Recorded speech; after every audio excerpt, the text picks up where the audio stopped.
En Chine, la forte pollution de l'air fait que l'on parle de plus en plus des véhicules électriques.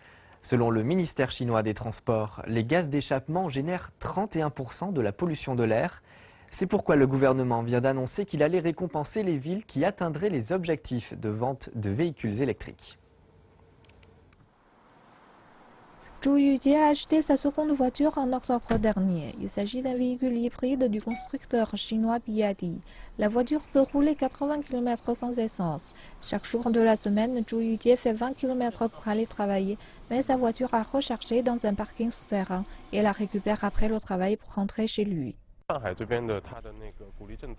J'ai acheté cette voiture à cause des aides du gouvernement local, qui inclut une subvention conséquente et une plaque gratuite. Le prix de la voiture est passé de 280 000 à 218 000 yuan grâce aux aides. En plus des subventions et des exemptions de taxes, le gouvernement central a également abaissé le seuil technique de construction des véhicules verts et libéralisé les canaux financiers des constructeurs. Pour le PDG de Danza, une co-entreprise de BYD et Daimler, ces mesures sont plus que positives.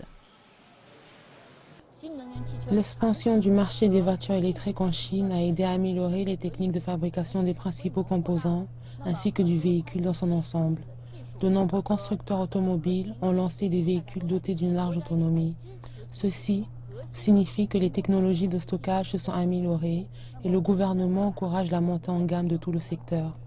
Je pense que d'ici 3 à 5 ans, la totalité des véhicules électriques auront des performances équivalentes aux voitures à essence en termes de kilométrage, sécurité et fiabilité.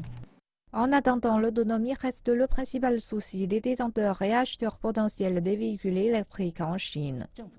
Le marché est tiré par les aides publiques. Il est donc relativement faible et il est difficile d'installer des stations de chargement, en particulier dans les villes très peuplées telles que Beijing, Shanghai et Guangzhou. L'autre difficulté est la technologie de stockage. La capacité à réduire les coûts n'est pas élevée. Il est difficile d'obtenir des réductions de coûts équivalents aux véhicules à essence. Donc, à l'avenir, le gouvernement va devoir réfléchir à la manière de garantir un niveau de demande minimum au fur et à mesure de la réduction des subventions. La Chine prévoit d'avoir 5 millions de véhicules propres sur ses routes d'ici 2020 dans le cadre des objectifs environnementaux du 13e plan quinquennal. Ceci en ayant une diminution des subventions de l'ordre de 40% sur la même période. Des objectifs ambitieux, mais nécessaires si la Chine veut tenir ses engagements en matière d'environnement.